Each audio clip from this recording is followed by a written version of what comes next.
Madam President, this afternoon I rise here on the Senate floor to recognize a fellow Kansan, to honor the life of a soldier, a servant, a great man, Olen Mitchell.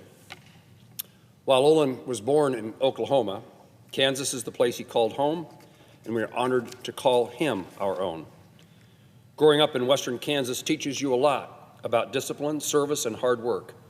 And I know that Olen's time in Elkhart and Hutchinson, Kansas, taught him valuable lessons. The values he learned in western Kansas provided him with a love of country and taught him to love his neighbors as himself. His character was further defined alongside thousands of other young men like him who fought in World War II.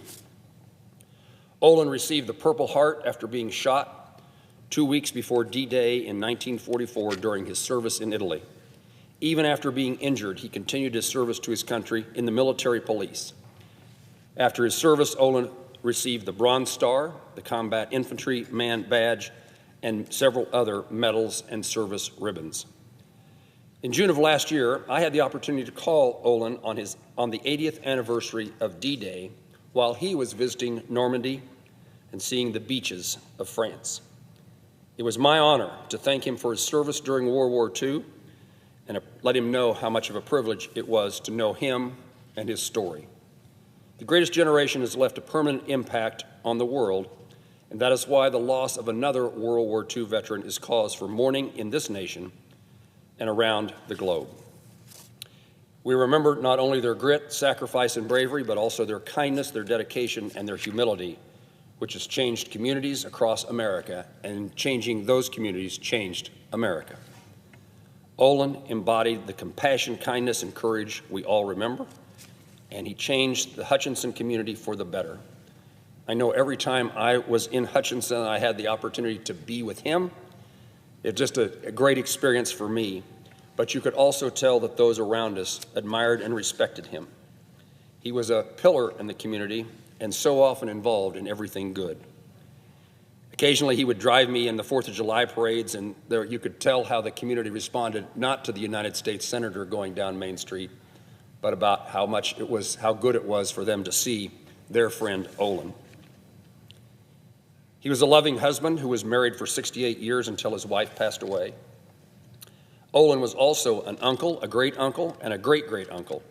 3 generations of family and loved ones had an exemplary role model as an inspiration figure who showed them kindness, love, and devotion. A few times a year, veterans visit Washington, D.C. on honor flights, and Olen visited our capital in 2014, 10 years ago.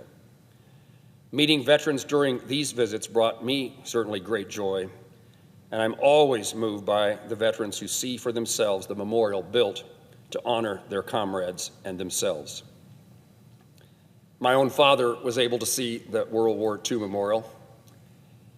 Before he saw it, I called him to tell him about it. So I'm at the World War II memorial with my flip phone. I call my dad at home in Kansas to tell him that I love him, I respect him, and I thank him for his service. I've told this story before. My dad then calls me back and says, "Gerald, you left me a voicemail, but I didn't understand it. Would you repeat it?" Olen is no longer in a position in which I can tell him what I told my dad, nor is my dad. So on behalf of all of us, and communicated to Olen and all of his comrades, we today again say, we love you, we respect you, we thank you for your service. After Olen's passing, the Kansas Honor Flight Foundation shared in their post, "Heaven needed a hero just in time for Christmas."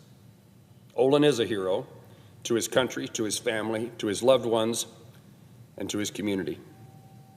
His story will be and should not be forgotten, and the state of Kansas, our country, and the world are forever grateful for his life of service and dedication. Olen, thank you for your life of service. Thank you for your friendship. Thank you for being such a great member of a great family. I yield the floor.